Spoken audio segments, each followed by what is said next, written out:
3 जून को एक लड़की 19 साल की एक लड़की है, उसकी गुमशुदगी की रिपोर्ट सदर थाने में दर्ज हुई थी। तो उस संदर्भ में 9 तारीख को वो लड़की है नोएडा में, हमें उसकी इन्फॉर्मेशन मिली कि नोएडा में लड़की है। तो हमारी पुलिस है वो उनको नोएडा से लेके आई। साथ में वहाँ पे शिवा नाम का एक लड़का था सूर्यनगर का, वो भी वहाँ पे उसको भी हमारी पुलिस नोएडा से लेके आई। लड़की से पूछताछ करके की गई। उस लड़की ने बताया कि उसकी जो उसके पेरेंट्स हैं उसके साथ थोड़ी कहासुनी हो गई थी, तो वो अपनी नानी के पास वहाँ पे दिल्ली में चली गई अकेले। उसने बताया कि उसके साथ कुछ गलत हुआ नहीं है और ना वो किसी के अगेंस्ट कोई कार्रवाई कराना चाहती है। लड़की को उसके पेरेंट्स के हैंडओवर कर दिया गया। लड़का शिवा था, उसके पेरेंट्स है नहीं, तो उसके जो ताऊ ताई हैं उनको बुलाया गया कि आप इनको ले जाइए। उन्होंने मना कर दिया कि उन्होंने आने से मना कर दिया। उसके बाद उनका एक फ्रेंड है, शिवा का फ्रेंड है दीपक, तो उसको कॉल किया गया कि आप उसको ले जाइए, तो उसने भी मना कर दिया कि नहीं। तो उसके बाद जो लड़का था शिवा, वो बालिग था, तो उसने बोला कि वो अपने फ्रेंड के पास चला जाएगा। तो उसको पुलिस स्टेशन से फारिग कर दिया 6 बजे के आसपास 10 तारीख को। उसके बाद 10 तारीख को ये प्रदीप है, ये जिंदल हॉस्पिटल में ये कूलर में कुछ पानी वानी भरने के लिए आए हुए थे, वाटर कूलर से पानी भरने के लिए आए थे। तो इनको वहाँ पे मिला, शिवा वहाँ पे था, तो उसने बताया कि उसको भूख लगी हुई है, उसके पास खाने के लिए पैसे नहीं है। तो ये उनको अपने साथ अपने घर पे ले आए, उनको खाना वाना खिलाया। फिर उसने बोले कि उसको कपड़े वगैरह चेंज करने नहाना है, तो वो बाथरूम में नहाने के लिए गया। तो जो बाथरूम है उसके बगल में एक बालकनी है। बालकनी में क्या है कि पर्दा टंगा हुआ है, ग्रीन कलर का पर्दा टंगा हुआ है, लेकिन उसमें शीशा नहीं है। तो वो कैसे बाथरूम में जाते हुए वो अपना ड्रेस चेंज कर रहा था, तो कैसे डिसबैलेंस हो गया और उसका सहारा लेने की में भी उसने कोशिश की गई होगी वहाँ पे, क्योंकि शीशा या दीवार कुछ नहीं थी। तो वो डिसबैलेंस होके ऊपर से नीचे गिर गया, फर्स्ट फ्लोर से नीचे। इनका जो मकान था वो फर्स्ट फ्लोर पे था, जो बाथरूम वगैरह था, तो वहाँ से नीचे गिर गया। तो इनको आवाज़ आई, लगभग 11:30 बजे की बात है ये। तो इनको आवाज़ के जिंदल हॉस्पिटल में एम्बुलेंस करके लेके गए। वहाँ से उसको अग्रोहा जाने के लिए रेफर किया गया। तो ये लोग अग्रोहा उसको लेके गए। साथ में इसके भाई को, जो शिवा का भाई है मेहर, छोटा भाई है, उसको भी साथ में लेके गए। उसके जो ताई और जो उसकी ताई का लड़का है, उसको भी इन्होंने कांटेक्ट करने की कोशिश की कि आप लोग भी चलिए हमारे साथ। उन्होंने मना कर दिया कि वो नहीं जा पाएंगे। तो उसको अग्रोहा में एडमिट किया गया। अग्रोहा में जो हमें जो समरी में मिली है उसमें भी लिखा हुआ है कि वो फॉलन फ्रॉम डेथ, मतलब हाइट कि 11:30 बजे वो हाइट से गिरा है। ये उनकी जो समरी है डॉक्टर की रिपोर्ट है, उसमें भी ये लिखा हुआ है।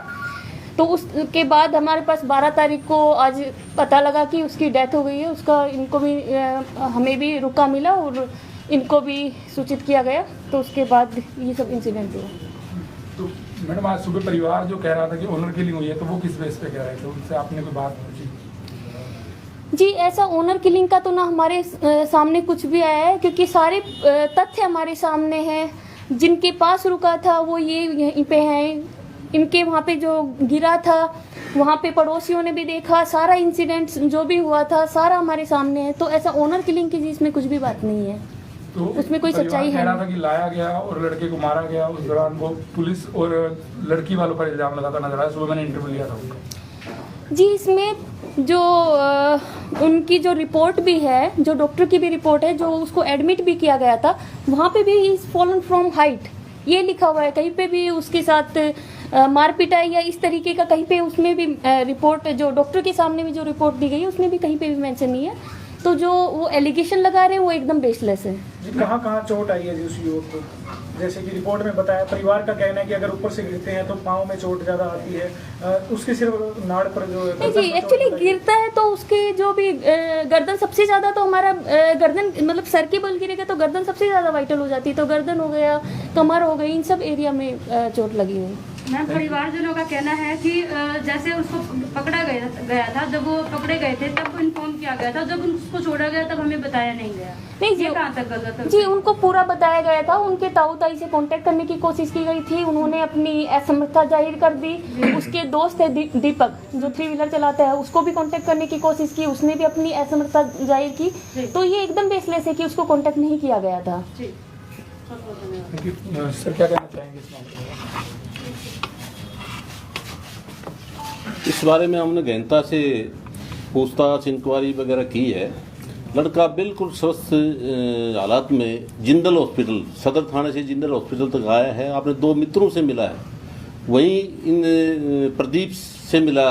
प्रदीप के पास उनके घर गया और वहाँ जो गिरा है, गिरने के बाद पड़ोसी ने उठाया है, गाड़ी दी है, इसको 1000 रुपये दिए, जो ये बता रहे वर्ष में बता रहे हैं। उस आधार के ऊपर इन्होंने एक बड़ी शानपत की कि उसके भाई को साथ ले लिया। उसके भाई ने और इन्होंने उनसे कांटेक्ट करने की कोशिश की, वो रिकॉर्डिंग भी इनके पास है। और उसके बाद अगर वो एडमिट किया, इसने इंसानियत का परिचय दिया है। अगर पुलिस मारती तो वहीं कुछ घटना होती। आराम से आया है, जिस टाइम इनसे मिला हमने इनसे पूछताछ की, भी कोई चोट वगैरह उसने कोई कंप्लेंट की भी, पुलिस ने पीटा, उसने बिल्कुल मना कर दिया। उसके भाई को बताया भी मैं गिरने से हो गया, लेकिन अब परिवार किसी के बहकाव में आकर के कैसे क्या कर रहा है। अब वो इलिगेशन लगा रहा है अभी पुलिस की कस्टडी में कि कभी कुछ बोल रहे हैं, कभी कुछ बोल रहे हैं। सच्चाई सामने है, इनको आमने सामने करवा दिया, रूबरू करवा दिया। और सीसी फुटेज वगैरह, जिंदल हॉस्पिटल की सीसी फुटेज वगैरह, एम्बुलेंस के ड्राइवर की स्टेटमेंट वगैरह, पड़ोसी सब कुछ हमने कर लिया। क्लियर पोजीशन है। परिवार का ये कहना है कि जब उनसे बात हुई तो कहा गया था कि इस लड़के के खिलाफ मामला, कि लड़की ने जो है इसके खिलाफ बयान दिए हैं लड़के के, तो इसलिए इसे अंदर रखा जाएगा, ऐसा परिवार का कहना है। और जबकि वो लड़के को छोड़ दिया गया। लड़की का ताऊ उसकी मुस्सी वगैरह को बुलाया था, उनको भाई तुम ले जाओ। उन्होंने स्पष्ट में इनकार कर दिया, भाई हम इससे थके हुए हैं, इससे परेशान, हम इनको नहीं ले जाएंगे। और वो ये कहकर चले गए। सुबह बताया उन्होंने, वो चले गए। सर क्या बात कर सकते हैं? हाँ बिल्कुल कर सकते हैं। ये क्या हुआ था, सारी बात बताएंगे? हाँ जी, क्या हुआ था? आपके लड़का कहाँ से मिला, क्या कुछ हुआ था, बता पाएंगे? मैं और मेरी वाइफ जिंदल अस्पताल में गए थे। पेट्रोल वहाँ पे वो वाटर कूलर के पास वो पानी पी रहा था। वहाँ पे मैं गया तो वो 2 लड़कों के साथ में था, महेश और अमन के साथ। वहाँ पे जाके मैंने उससे पूछी, मैं भाई वैसे वैसे कैसे कर दिया तुमने ये काम बाज के, और मैं तने मेरा नाम ले दिया। बोला भाई मैंने सदर थाना में ये बात कही है, भाई तू मेरे साथ में नहीं था।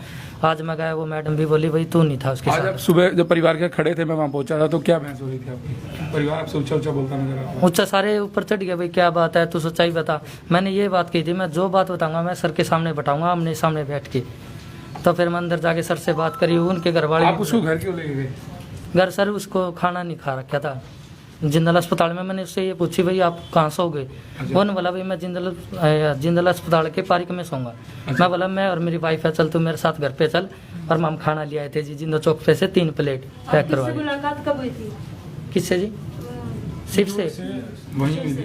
उससे मेरी हुई थी 8-9 बजे जी, जिंदल अस्पताल में पानी लेने के लिए गया था। जब जिंदल आप हॉस्पिटल दोनों में के बीच क्या वार्तालाप हुई उस समय, क्या बातचीत हुई आप दोनों के बीच? जिंदल अस्पताल में जब आप लोग मिले तो उस टाइम क्या बातचीत हुई आप दोनों के बीच में? उसने क्या बताया कि वो कहाँ से आया है, क्या कुछ हुआ? नहीं ये नहीं बताई सर, वो जो दूसरे मेरे यार दोस्त है ना जी, उनको बताइए जी वो कहाँ से लेके आया, कहाँ से नहीं। सर से मिलवा दिया जी मैंने उनको।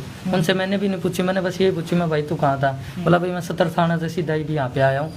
पर मैं उसे चोट कैसे लगी, कहाँ से गिरा, क्या? वो ऊपर से पड़ गया जी, छत पे से। हमारा बाथरूम है, बाथरूम के साइड में वो है जी, जहाँ पे शीशा लगता है, शीशा नहीं लग रहा, वहाँ पे चादर लग रही है जी। अच्छा। उसने सोचा वहाँ पे भाई शीशा वगैरह है, उसका बैलेंस खराब होया, वो नीचे पड़ गया। उसी टाइम पड़ोसी आए, मेरे को 1000 रुपये दिए और गाड़ी लेके आए जी। पड़ोसी मेरे को खुद जिंदल अस्पताल में छोड़ के आया जी। कहाँ चोट लगी थी लड़के? लड़कियों के थोड़ी यहाँ पे लगी थी और बाकी सिर में जी, और यहाँ से तो ज़्यादा ही हो गया था, डॉक्टर ने जवाब दे दिया।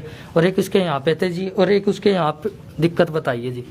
तो कहाँ ले गए थे आप उसे? मैं जिंदल अस्पताल में ले गया था, मेरे पास पैसे थे नहीं। नर्स ने बोली आप इसको अग्रवाल ले जाओ अभी।